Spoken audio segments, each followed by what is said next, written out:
घर चोरी करता है, कभी किसी रिश्तेदार के यहाँ चोरी करता है। अब तो जो भक्त था वो पापी हो गया, पापी के साथ साथ वह चोर हो गया। लेकिन वैश्या कहने लगी कि इस धन से मेरी पूर्ति नहीं होगी, मुझे अधिक धन की आवश्यकता है, या तो धन ला करके दीजिए, नहीं मैं आपका साथ छोड़ करके चली जाऊंगी। अरे नहीं नहीं देवी चिंता ना करो। अब तो अजामिल डाका डालने लगा और अजामिल का इतना भय हो गया, छोटे छोटे बालक यदि रोते हैं उनके माता पिता कहते हैं शांत हो जा, नहीं तो अजामिल आ जाएगा। तो अजामिल का नाम सुनते ही छोटे छोटे बालक भी मौन हो जाते हैं। इतना इस अजामिल का भय बढ़ने लगा है। एक दिन अजामिल राजा के खजाने को लूटने के लिए चला गया। उसी रात्रि को कुछ संत अयोध्या से चल करके श्री धाम वृंदावन के लिए जा रहे थे। रास्ते में रात्रि होने लगी तो अजामिल के गांव में जा पहुंचे। सोचने लगे कि भाई रात्रि भर हमें इसी गांव में ठहर लेना चाहिए, लेकिन किस भक्त के घर में जाकर के ठहरे? किसी को पूछना चाहिए कि यहाँ कोई भक्त हो, हम उसके घर ठहर जाए, रात्रि को भोजन कर ले, प्रातः काल होकर फिर अपने रास्ते के लिए चलेंगे। ऐसे व्यक्ति से पूछा जो कि संतों का उपहास करने वाला, संतों से मजाक करने वाला और संतों के लिए अजामिल का घर बता दिया। बाबा नगर के बाहर एक अजामिल नाम का भक्त रहता है, किसी से पूछ लेना अजामिल का घर। अरे उसके यहाँ भोजन भी मिलेगा और साथ साथ में खूब दक्षिणा भी मिलेगी। अब संतों को क्या मालूम कि कौन कैसा है। अब अजामिल का घर पूछते पूछते चले गए, द्वारे पर खड़े हुए, आवाज लगाई, अरे बेटा अजामिल। उनकी पत्नी वैश्या घर से बाहर निकल करके आई। अजामिल तो चोरी करने के लिए गया है। संतों को द्वारे पर देख वैश्या ने हाथ जोड़ करके प्रार्थना की, संत देव मैं आपके चरणों में कोटि कोटि नमन करती हूँ, कहिए आप कैसे पधारे? बेटी ये भक्त अजामिल का घर है। आज ये वैश्या कैसे कहे? कहने लगी कि मेरे पति कोई भक्त नहीं है, मेरे पति तो चोर है, वो चोरी करने के लिए गए हैं और मैं उनकी पत्नी जो कि मेरी प्रवृत्ति वैश्या प्रवृत्ति की हूँ। अरे बेटी भूल हो गई, गलती से चले आए हैं, हम तो दूसरे स्थान पर चले जाएंगे। इच्छा थी रात्रि को हम आपके घर में भोजन कर ले, लेकिन कोई बात नहीं, हम संतों के लिए तो सबके घर अपने घर होते हैं, इसलिए हम तो दूसरे के घर चले जाएंगे।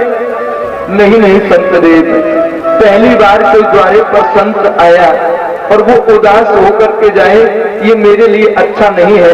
आप मेरे हाथ का भोजन नहीं कर सकते तो अपने हाथों से तो भोजन बना करके खा सकते हैं, इसलिए आप मेरे घर से सूखा सामान ले लीजिए और अपने हाथों से भोजन बना करके खा लीजिए। संतों ने भोजन बनाया, वृक्ष के नीचे घर के बाहर बैठ करके प्रसादी बनाई, प्रसादी ग्रहण की और रात्रि में संतों का कीर्तन चल रहा है। गोविंद हरे गोपाल हरे, जय जय प्रभु दीन दयाल हरे। गोविंद हरे गोपाल हरे, जय जय प्रभु दीन दयाल हरे। गोविंद हरे गोपाल हरे, जय जय प्रभु दीन दयाल हरे। गोविंद हरे ताली से बदलते हुए, जय जय प्रभु दीन दयाल हरे। जय जय प्रभु दीन दयालु हरे, दयाल हरे। हो जय जय प्रभु दीन दयालु हरे, प्रभु दीन दयाल हरे। जय जय प्रभु दीन दयाल हरे। ताली से मदद हरे गोपाल हरे जय जय प्रभु दीन दयाल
गोपाल हरे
के साथ अजामिल के घर के सामने बैठकर एक वृक्ष के नीचे बैठ करके बड़ा सुंदर कीर्तन कर रहे हैं, गोविंद हरे गोपाल हरे जय जय प्रभु दीन दयालु हरे। भगवान का बड़ा सुंदर कीर्तन चल रहा है। उसी समय ये अजामिल राजा के खजाने को लूट करके चला आया है। राजा के खजाने को लूट करके चला आया। अपने घर के बाहर जब देखा तो अनेक संत बैठे हैं। आकर के डांटने लगा, ए बाबा यहाँ आप क्यों आकर के बैठे, चले जाओ मेरे घर के सामने से।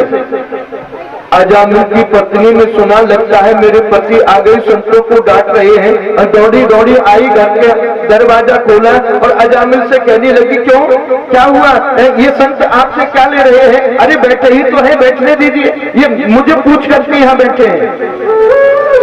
अच्छा देवी, आपके कहने से यहाँ बैठे हैं तो फिर कोई चिंता नहीं।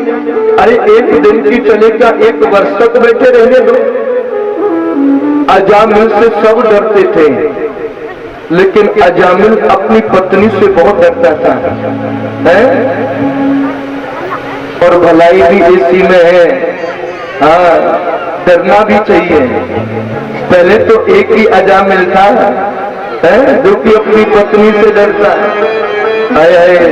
आज तो कोई कमी नहीं, क्यों गोसाई जी? हाँ, अब तो मालूम होगी। हाँ, तो आज ये अजामिल अपनी पत्नी से डर करके कहने लगा, देवी ऐसी बात है, कोई बात नहीं। संत प्रातः काल हुआ, अपने रास्ते के लिए, अपनी यात्रा के लिए चलने को तैयार हुए। बंधुओं, विचार करने लगे, अजामिल के घर रात्रि को भोजन किया है? क्यों ना हम अजामिल से दक्षिणा ले, क्योंकि जो संत ब्राह्मणों को भोजन कराता है उसका कर्तव्य है कि वो संत ब्राह्मणों को दक्षिणा दे। बिना दक्षिणा के भोजन को नहीं माना जाता है। अजामिल को बुलाया, बेटा अजामिल थोड़ा बाहर आओ, रात्रि को संतों ने आपके घर का भोजन किया, आपका कर्तव्य बनता है बेटा कुछ दक्षिणा देने का, तो हमें कुछ दक्षिणा दीजिए। अजामिल कहने लगा, यही दक्षिणा समझ लो जो कि मैंने आपके सोटा लोटा लंगोटा ये छुड़ा करके नहीं रखे है, नहीं तो आप जानते नहीं। अरे भूतों से भूत मांगते हैं, चोरों से आप दक्षिणा मांग रहे हो। संत कहने लगे, बेटा तो रुपया पैसा की दक्षिणा नहीं मांग रहे हैं, तो फिर क्या चाहिए? हम देख रहे हैं कि आपकी जो पत्नी है वो गर्भवती है, आशीर्वाद देते हैं ये संत, आपके घर में बेटा होगा, और जब आपके घर बेटा हो जाए तो आप उस बेटे का नाम नारायण रख देना, बस ये दक्षिणा दे दो। संतों ने कितना सरल उपाय बता दिया अजामिल को मुक्ति का, कि आप अपने बेटे का नाम नारायण रख देना। अजामिल सोचने लगा, बेटा होगा तो कोई ना कोई नाम रखना ही पड़ेगा, कोई बात नहीं, और कुछ नाम ना रख करके नारायण नाम रख दूंगा। और संतों को ये वचन दिया कि बेटा होगा तो नारायण नाम रख दूंगा। संत चले गए, समय आने पर अजामिल के घर में बेटा हुआ, उसने अपने बेटे का नाम नारायण रख दिया। प्रथम संतान है, और जो बड़ी संतान होती है ना, वह पिता की बड़ी लाडली होती है? छोटी संतान माँ की बड़ी लाडली होती है। हाँ, कहीं भी पूछो मम्मी कहा देती है, बोले छोटे वाले के यहाँ। हाँ, बड़े वाले का घर मम्मी को अच्छा नहीं लगता है, छोटे वाले का घर मम्मी को अच्छा लगता है? तो छोटी वाली संतान माँ को प्रिय होती है और बड़ी संतान पिता को प्रिय होती है। और भैया बीच वालों के तो ठाकुर जी हैं, ये ना तो माँ के प्रिय और ना ये पिता के प्रिय। और प्रत्यक्ष के लिए प्रमाण में हम आपके सामने बैठे हैं, इनके ऊपर तो भैया ठाकुर जी की कृपा है। आज अजामिल के यहाँ बेटा हुआ तो नाम नारायण रख दिया। अब तो अजामिल सोता है तो नारायण, आओ नारायण सो जाते हैं, जागता है आओ नारायण जागते हैं, चलो नारायण स्नान कर लेते हैं, चलो नारायण भोजन कर लेते हैं, चलो नारायण खेलने चलते हैं। अब तो हमेशा ये नारायण का नाम लेता है, अरे आओ नारायण। रामचरितमानस में बाबा तुलसीदास जी ने लिखा है, भाव को भाव अनक आलसहु नामो जपते मंगल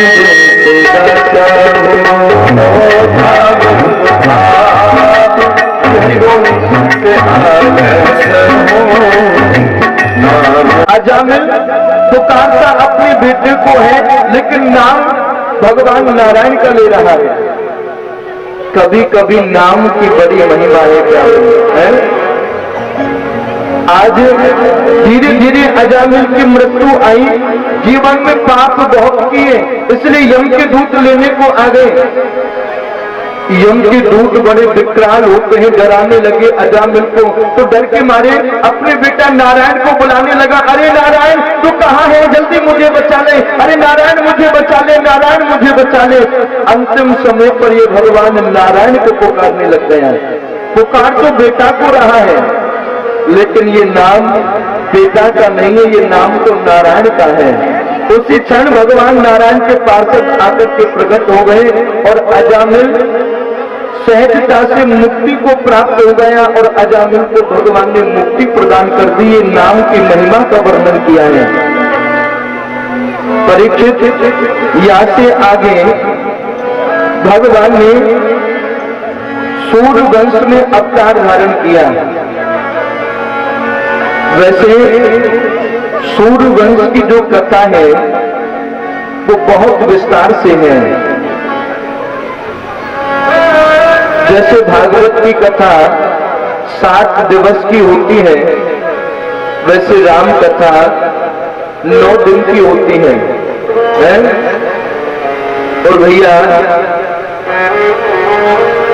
राम कथा 9 दिन की तो चले क्या, 9 महीने की चले क्या, 9 वर्ष 9 जन्म भी बीत जाए तभी राम जी की कथा को कोई पूर्ण नहीं गा सकता है।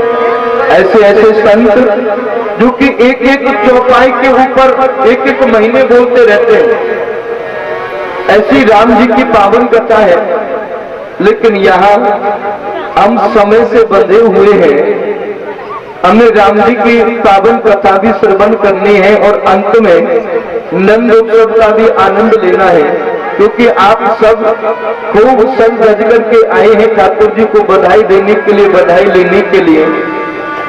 और हमारे परीक्षित हमारे मोहन भैया ने भी आप भक्तों के लिए खूब बधाई मंगाई है? तो खूब बधाइयों का आप लोग आनंद लेंगे, कोई ऐसी बात नहीं। लेकिन उससे पहले आइए, भागवत जी में केवल 1.5 अध्याय में राम जी की पावन कथा को गाया है श्री व्यास जी महाराज ने। लेकिन हमसे जितना भी होगा अधिक से अधिक हम राम जी की पावन कथा का बड़े भाव के साथ में आनंद लेंगे। सबसे पहले ये सूर्य वंश कैसे प्रारंभ हुआ है हम इसके विषय में जानते हैं। बंधुओं, नारायण के पुत्र हुए ब्रह्मा, और ब्रह्मा जी के जो बेटा हुए वो मरीचि ऋषि हुए। महाराज मरीचि ऋषि के जो बेटा हुए वो कश्यप जी हुए, जिनकी 13 पत्नियां हुई, जिनमें से दिति और अदिति नाम की जो पत्नी है वो मुख्य पत्नियां हैं। इन्हीं 13 पत्नियों से पूरी सृष्टि की उत्पत्ति हुई, किसी से लता पत्ताओं की, किसी से वृक्षों की, किसी से पहाड़ों की। ये सब महाराज कश्यप के द्वारा ही सृष्टि की रचना हुई। अदिति नाम की जो पत्नी है उसके गर्भ से सभी देवताओं ने जन्म लिया और दिति के गर्भ से सभी दैत्यों ने जन्म लिया। इन दैत्यों और देवताओं के पिता एक हैं, लेकिन मां अलग अलग है। कारण दिति नाम की जो पत्नी है, एक दिन दोनों समय मिले हुए महाराज कश्यप से ये आग्रह करने लगी कि मुझे संतान की आवश्यकता है। महाराज कश्यप ने बहुत समझाया, देवी इस समय पर यदि आप गर्भ धारण करोगी तो आपकी संतान भगवान की भक्त नहीं होगी, बड़ी दुष्ट होगी। लेकिन इन्होंने महाराज कश्यप की बात को ठुकरा दिया। परिणाम अदिति के गर्भ से सभी दैत्यों ने जन्म लिया। जब 2 समय मिलते हैं ना, संतों ने कुछ काम वर्जित बताए हैं, वो काम हमको नहीं करने चाहिए। पहला काम, हमें दोनों समय मिले हुए बिस्तर के ऊपर शयन नहीं करना चाहिए। दोनों समय मिले हुए विद्यार्थी को विद्या अध्ययन नहीं करनी चाहिए। दोनों समय मिले हुए हमको भोजन नहीं करना चाहिए। दोनों समय मिले हुए इस पृथ्वी के ऊपर भगवान भोलेनाथ के गण विचरण करते रहते हैं, ये देखते हैं कि किसके घर में क्या हो रहा है। यदि कोई पाप कर्म होगा तो उसके घर में पाप आकर के वास करेगा। तो माता अदिति के गर्भ से सभी देवताओं ने जन्म लिया। अदिति ने सब देवताओं को जन्म दिया। इन्हीं देवताओं में एक इनका बेटा हुआ, जिस बेटे को हम सूर्य के नाम से जानते हैं, जिसका दूसरा नाम विवस्वान हुआ। इस सूर्य का इतना प्रकाश, इतना तेज बढ़ा कि सूर्य वंश यहां से प्रारंभ हो गया। और इस सूर्य वंश में अनेक प्रतापी राजा हुए बंधुओं। कैसे कैसे राजाएं हैं जिन्होंने अपने वचन के खातिर अपने प्राणों की चिंता नहीं की। महाराज अम्बरीश जैसे राजा, जो कि एकादशी का व्रत किया करते थे। प्रत्येक सनातनी को एकादशी का व्रत करना चाहिए है? और कोई व्रत करो या ना करो कोई बात नहीं, लेकिन एकादशी का व्रत जरूर करना चाहिए। लेकिन व्रत की तरह करना चाहिए। आजकल हम देखते हैं व्रत वाली बाजार में नमकीन भी आ गई है, व्रत वाला मीठा भी मिल जाता है। और जब मालूम चले कि कल एकादशी है तो सबसे पहले घर से किसी को बाजार के लिए भेजते जाओ, कल एकादशी 5 किलो आलू ले आओ है? अरे आलू खाने का नाम एकादशी नहीं है। व्रत कहते हैं जनता को, विश्वास को, प्रतिज्ञा को। ये प्रतिज्ञा कीजिए कि आज पवित्र एकादशी का दिन है। आज हम ये प्रतिज्ञा करते हैं कि हमारे अंदर ये बुराई है, इस बुराई को आज से हम अपने हृदय से निकाल देंगे, कभी ये बुरा काम नहीं करेंगे। इसको कहते हैं व्रत। उस दिन ये प्रतिज्ञा करनी चाहिए कि आज के बाद हम ये काम नहीं करेंगे। भूखा ना रह जाए कोई बात नहीं, लेकिन हर एकादशी को आप अपने मन की एक बुराई भगवान के चरणों में सौंप दीजिए। भगवान आपके ऊपर जरूर कृपा करेंगे। ऐसे महाराज अम्बरीश प्रत्येक एकादशी का व्रत किया करते थे। एकादशी व्रत करने वाले का कर्तव्य नियम कि वो द्वादशी में अपना व्रत खोल ले। कभी कभी द्वादशी में त्रयोदशी लग जाती है, और यदि त्रयोदशी में हम अपना व्रत खोलेंगे तो एकादशी का हमें फल प्राप्त नहीं होता। महाराज अम्बरीश ने द्वादशी तिथि में दुर्वासा जी को निमंत्रण दे दिया। बोले कि आप हमारे घर पधारें और भोजन ग्रहण करें, उसके पश्चात हम अपना व्रत खोलेंगे। द्वादशी तिथि बीतने वाली थी, दुर्वासा जी आए नहीं। अम्बरीश ने संतों के कहने से, ब्राह्मणों के कहने से विचार किया कि मैं भगवान के नाम का चरणामृत पान कर लूं, व्रत खुल जाएगा। दुर्वासा जी से पहले अन्न भी ग्रहण नहीं करूंगा तो मुझे कोई पाप नहीं लगेगा। ये भगवान का चरणामृत पान करने ही वाले थे। उसी समय दुर्वासा जी आकर के खड़े हो गए। अरे राजा, तू दुर्वासा को निमंत्रण देकर के पहले अपना व्रत खोलता है। आज तेरा पाला दुर्वासा से पड़ा है, मैं तुझे जीवित नहीं छोड़ूंगा। सर से जटा उखाड़ करके पृथ्वी के ऊपर दे करके मारी तो कृत्या नाम की राक्षसी उत्पन्न हो गई। कृत्या राक्षसी अम्बरीश को मारने के लिए दौड़ पड़ी। जानते हैं भक्तों के ऊपर कोई जब आपत्ति आती है तो भगवान गोविंद का सुदर्शन चक्र दौड़ पड़ता है, क्योंकि भगवान ने अपनी रक्षा के लिए चक्र धारण करके नहीं रखा। भगवान ने तो भक्तों के हित के लिए ये चक्र धारण करके रखा है। उन्हें किसी चक्र की आवश्यकता नहीं है, उन्हें किसी शस्त्र की आवश्यकता नहीं है। वो तो स्वयं सर्वशक्तिमान है, उन्हें किसी शक्ति की आवश्यकता नहीं है। आज अम्बरीश के ऊपर जब अत्याचार होता हुआ देखा तो भगवान का सुदर्शन चक्र दौड़ा दौड़ा चला आया, कृत्या नाम की राक्षसी का वध किया और दुर्वासा जी के पीछे पड़ गया। अब तो दुर्वासा जी डर के मारे भोलेनाथ की शरण में गए, क्षमा मांगने लगे, मेरे अपराध को क्षमा कीजिए, मेरी रक्षा कीजिए। भोलेनाथ कहने लगे, मैं भगवान श्री हरि के अपराधी को क्षमा नहीं कर सकता हूँ। ब्रह्मा जी की शरण में गए, ब्रह्मा जी ने भी उनकी सहायता नहीं की। अंत में भगवान नारायण की शरण में पहुंचे तो भगवान नारायण ने भी ये कह दिया कि अहम भक्त पराधीनो, मैं तो भक्तों के अधीन रहता हूं, मैं कुछ सहायता नहीं कर सकता। हाँ, आप अम्बरीश की शरण में जाइए, यदि अम्बरीश आपको क्षमा कर दे तो मेरा चक्र लौट करके चला आएगा। आज ऐसा ही हुआ।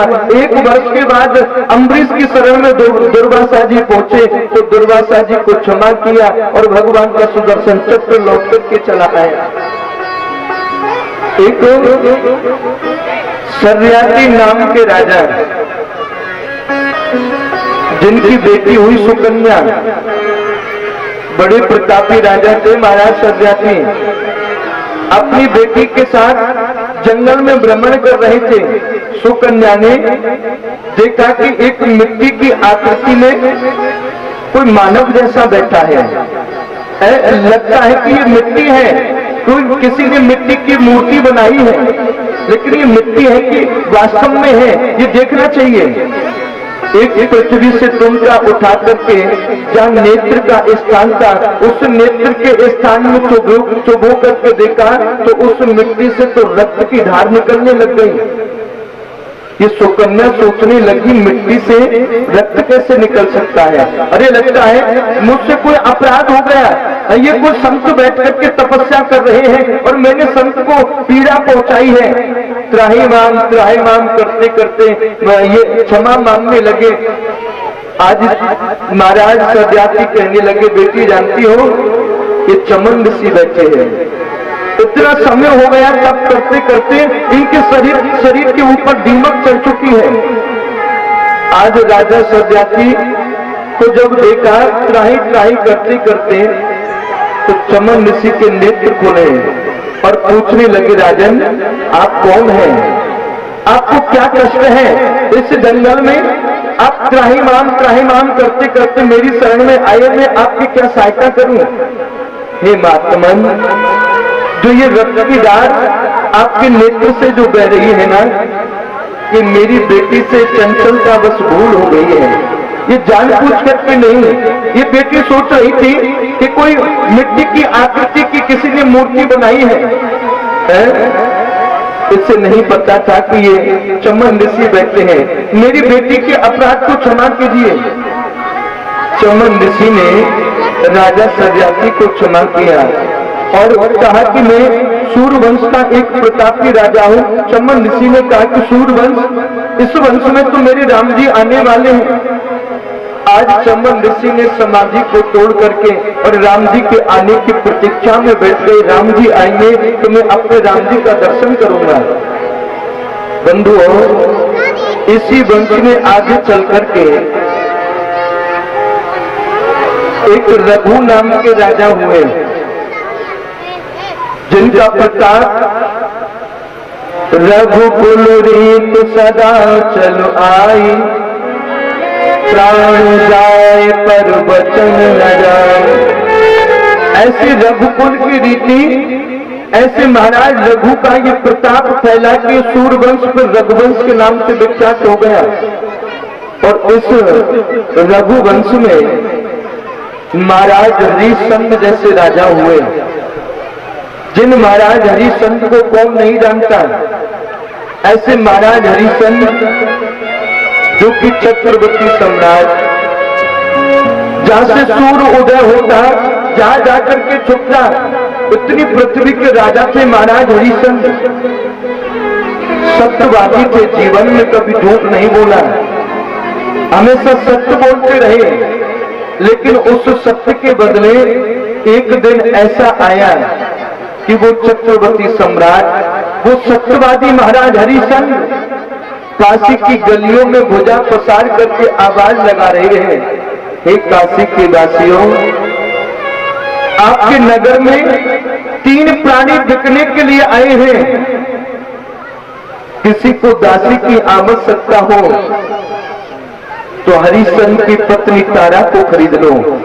किसी को दास की आवश्यकता हो तो ये इस दास को खरीद लो। आज महाराज हरिश्चंद्र काशी में खड़े होकर के आवाज लगाने लगे, आज काशी में मेरा कोई खरीदार नहीं, सच कहते हैं यारों मुसीबत में कोई यार नहीं। आज काशी में मेरा कोई खरीदार नहीं, गरम गति तारे नाए करें, जो विधना ने लिख दिए छठी रात के अंक, जो विधाता ने लिखा है वो तो भोगना पड़ेगा। महाराज हरिश्चंद्र चक्रवर्ती सम्राट होकर के भी काशी की गलियों में जाकर के आवाज लगाने लगे। महाराज हरिश्चंद्र को बिकना पड़ गया, उनकी पत्नी तारा को भी बिकना पड़ गया, उनका बेटा रोहतास भी बिक गया। कैसा समय है प्यारे है, जो कभी पृथ्वी के ऊपर जब चलते हैं तो पुष्प बिछ जाते थे, आज ये महाराज हरिश्चंद्र शमशान में खड़े होकर के जाते हैं। जो समय आ जाए उसको भोग लेना चाहिए, है? क्यों?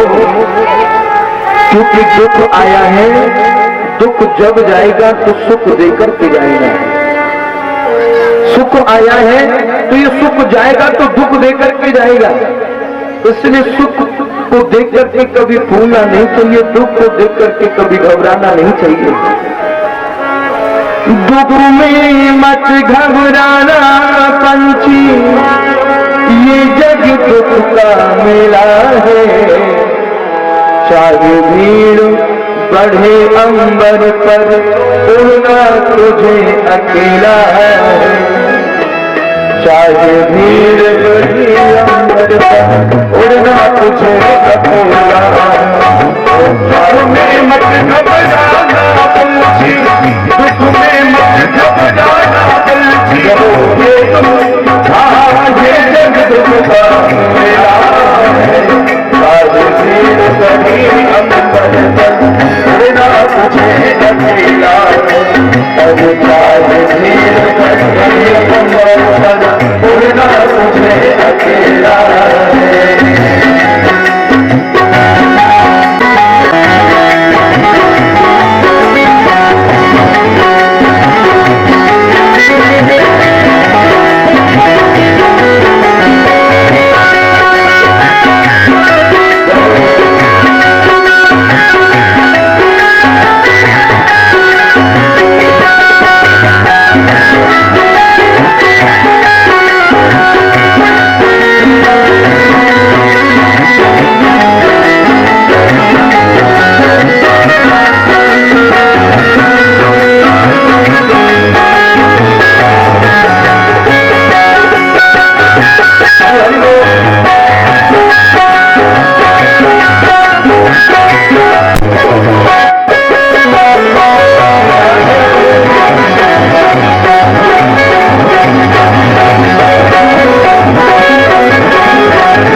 आपको महाराज हरिश्चंद्र ने जाकर के काशी में बिक दिया। बंधुओं, काशी और श्रीधाम वृंदावन ये दोनों ही इस पृथ्वी के ऊपर नहीं है। काशी भोलेनाथ के त्रिशूल के ऊपर बसी है और वृंदावन ये गोलोक धाम की संपत्ति है बंधुओं। ये काशी इस त्रिशूल के ऊपर है और श्री धाम वृंदावन इस पृथ्वी से अलग हट करके ये गोलोक धाम की संपत्ति, जहाँ प्रिया और प्रीतम नित्य रास करते हैं, नित्य रहते हैं। कल कल में भगवान श्री राधा और माधव विराजमान जहाँ है वो श्री धाम वृंदावन है। ऐसे वृंदावन और काशी का बड़ा सुंदर वर्णन किया है।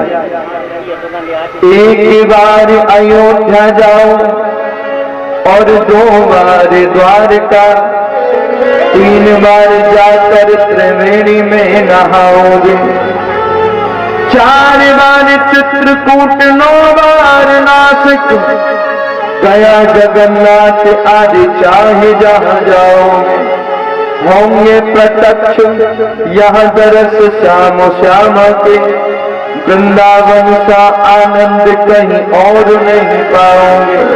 वृंदावन का बड़ा अलग ही आनंद है। ऐसे काशी का बड़ा सुंदर वर्णन किया। इसी सूर्यवंश में आगे चलकर के महाराज अज हुए, अज के बेटा महाराज दशरथ हुए। दशरथ जो कि अवध के राजा हैं। अवध जहां बिना किसी कारण किसी का वध नहीं हुआ उसका नाम अवध।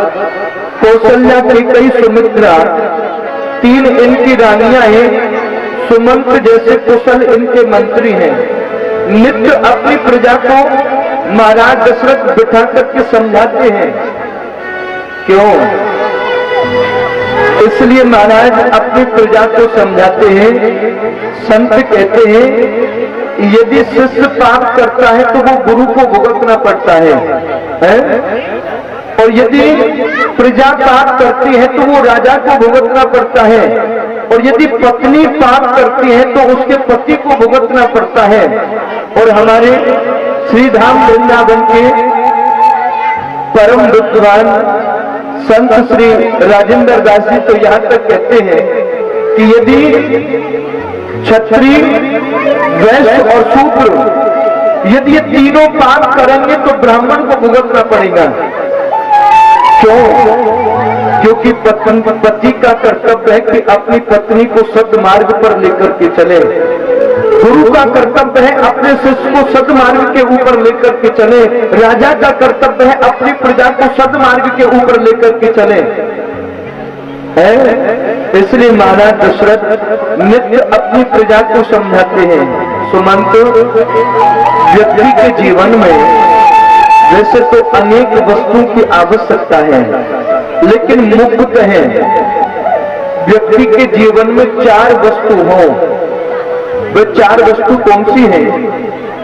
पहला सुख निरोगी काया, दूजो सुख घर में होए माया, तीजो सुख सुलक्षण नारी, चौथो सुख पुत्र होए अज्ञाकारी। ये व्यक्ति के जीवन के 4 सुख हैं। पहला सुख निरोगी काया, जो भगवान ने शरीर दिया है ये निरोगी हो, ये स्वस्थ रहे, इससे बढ़कर के जीवन में कोई सुख नहीं है। यदि हम स्वस्थ हैं, हर वस्तु हमारे लिए संभव है। इच्छा है वृंदावन जाने की दौड़े दौड़े चले जाएंगे, इच्छा है अयोध्या राम लला के दर्शन करने की चले जाएंगे, लेकिन स्वस्थ नहीं है तो कुछ भी नहीं कर सकते हैं। सब परेशान हो जाते हैं, कहां तक दिखाएं, कोई दवा काम नहीं करती, कहां तक पैसा खर्च करें, घर बर्बाद कर दिया हम दिखाते दिखाते। इसलिए भगवान से प्रार्थना कीजिए कि हम निरोगी रहें, स्वस्थ रहें। इससे बढ़कर के जीवन में दूसरा कोई सुख नहीं है। दूजो सुख घर में होए माया, दूसरा सुख घर में धन हो। कितना हो महाराज? इतना हो जितने घर में हमारे कमरे हैं सब नोटों से भर गए। अब तो गर्मी का समय, हम तो ऊपर छत पर सो करके गुजारा कर लेंगे, नोटों से हमारे कमरे भर जाए, इतना धन हो। नहीं नहीं, ज्यादा धन की इच्छा ना करो। क्यों? क्योंकि जितना धन आता है उतनी व्यक्ति की इच्छाएं बढ़ने लग जाती हैं।